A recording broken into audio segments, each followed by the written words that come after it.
Thanks so much for joining us for another edition of KFFB's Open Mic program. We do have Senator John Boozman with us right now. And Senator, thanks so much for taking time and updating Arkansas. And I love your calm demeanor because it brings all that down for us for sure. Well, thank you so much for having me as always. I really enjoy your show. And the only thing I wish more being here talking with you is if I was there in person rather than being in Washington. You know, there's so much news. We're in a news cycle, used to say a 24-hour cycle. I sometimes feel like it's every 15 minutes there's something new popping up. Everybody's got their smartphones, it's alerting them, their emails, and all the stuff that's going on.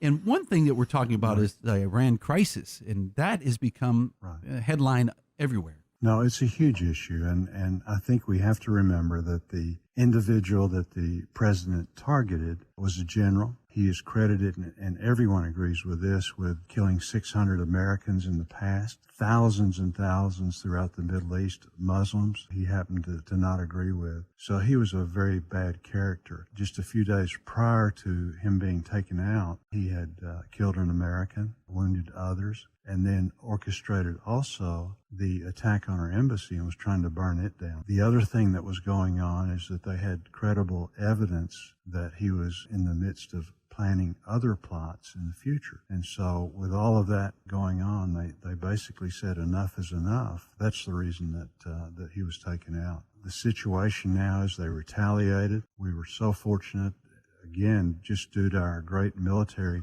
presence and commander that had a really good plan for evacuating the base, hardening the base, putting people where they would be safe. If it hadn't been for that, then we would have lost some individuals during the retaliation. Blessed, that didn't happen, no loss of lives or injuries. So we are where we are. I think the Iranians understand that we mean business. The president, and I've been with him on several occasions talking about things like this, he is not one to jump into a war. He doesn't want war. But I do think that he understands that you reach a red line, you have to respond. And so that's where we're at. Hopefully now we will have some dialogue between the two countries and really settle this thing. And perhaps the good thing that will come out of this is that we reduce tensions overall.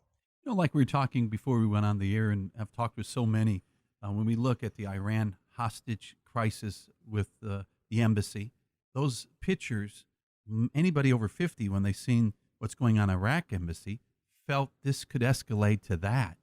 And I really think that's something different. Even Ted Koppel's whole entire career was launched because he was going to do an update for a month or so with Nightline, and that turned into be 444 days.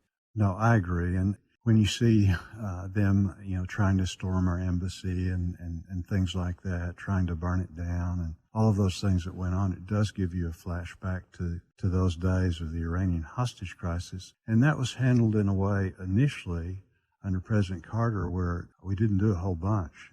And so as a result, it drug on and on. It's interesting that as soon as President Reagan was elected, because he spoke with a harder line, almost immediately the hostages were released. So the Iranians understand power, they understand authority, and they're bullies. And so the president has stood up to them, I think, in a fairly measured way. And now we're just going to have to see the next move is theirs. They've responded. Their leadership, and we're getting different signals from their leadership. Some have said that they responded and that's it. Others now are saying other things. The key to this is allowing them to kind of back off without losing faith to their people. You have to remember that this was the same guy that Soleimani, in the sense of, they killed 1,500 of their own people that were out demonstrating because of the conditions in Iran and spending all of this money overseas on these foreign wars. So it is a serious situation, but the good news is we've got a lot of people in place that are experts in this area. They're professional, not doing anything on a partisan basis, are I think giving us good advice at this point. And then we got to move on with the impeachment. I mean, now you've got Democrat senators, your colleagues from West Virginia, California, both senators from Connecticut, encouraging the House Speaker to move forward with the articles of impeachment. Even Senator Cory Booker says the looming impeachment trial and other pressuring issues in Washington is the big blow could be a big blow to his presidential campaign. So, I mean, you're hearing it from the whole spectrum now. Why are we waiting on the impeachment articles? I don't think anybody knows. This was a situation where the House really pushed forward very, very quickly, and I think in a very partisan way. During the process was such that it wasn't fair in the sense of representing both sides. I think you saw the leadership of the Intelligence Committee and the Judiciary, again, not acting in a partisan way. This is where you're really trying to find facts. And so one of the arguments was that they had to do this thing in a hurry because the president was such a threat. Here we are, poised in the Senate, ready to do our job as the Constitution dictates. And now, they won't send it over. So the Senate's attitude, and I think you're seeing this now on both sides. We're seeing this with the senators that you mentioned, and there's not a lot that aren't speaking up, but the attitude now is that we're going to move to USMCA, the big trade agreement, which is so important. Go ahead and start on that, get that done next week. And when Speaker Pelosi decides to quit playing games, then they can send it over. We had the 2 years of the Mueller probe that again, the heads of those committees were talking about all this horrible stuff that was going to come out, and that was going to overthrow the president.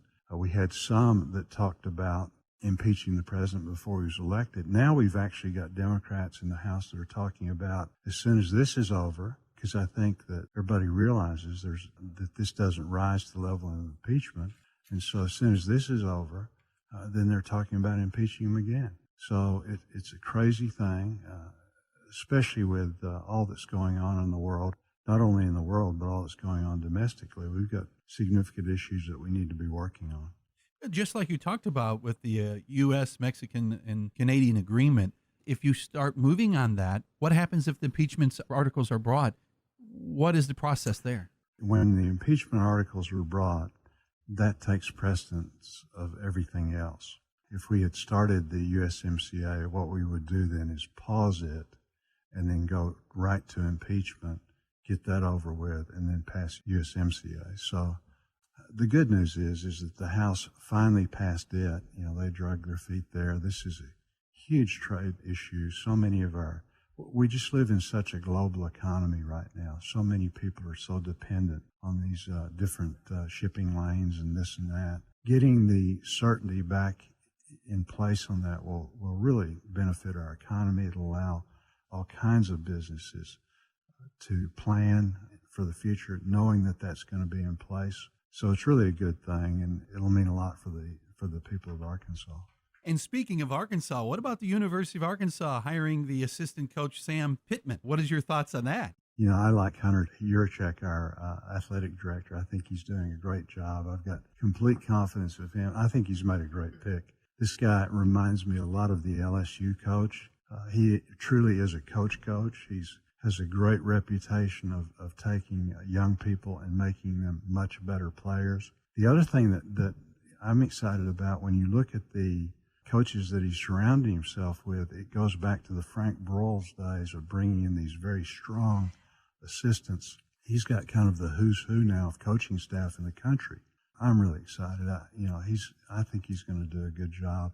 Arkansas has always won in the past by recruiting a bunch of good players and then over a period of years through excellent coaching, making them much better players. And then you wound up, playing your last couple of years. They were able to do very, very well that way. So I think we're getting back into that model. The other thing is there's only one way to go, and that's up. That's exactly right. That's what they all say. I'm excited about basketball. I'll tell you, the basketball situation, it just shows, coaching does make a difference. They're not a great team, but they're great in the sense I think that all of their ability is out there on the court, and that they're doing the very best that they can do. That's all you can expect out of anybody. And as a result, they're going to be, fairly successful this year, and certainly improved, from last year. So those are great things. Well, and we got to wrap up this program because I know they've got you on a tight schedule, and that is it's Elvis week this week, and everyone has been asking around the region, especially since we're so close to Memphis, what is your favorite Elvis song? Well, my two favorite Elvis songs are Viva Las Vegas. That kind of fires you up. And then the Can't Help Falling in Love with You. So that's two very different songs. But, Elvis was a great singer. And certainly when I was growing up and you were growing up was truly a force in music. Absolutely. Well, Senator, thanks so much for taking time and talking with us. As we said, the updates that we do, it seems like we get updates now on news every 15 minutes. And I know you're doing a fantastic job up there for sure. So we're trying. We appreciate your program. And again, I know you do this constantly, but I enjoy taking the time to visit with you about these are issues that are so important to your listeners and so important to our country. It's a huge deal.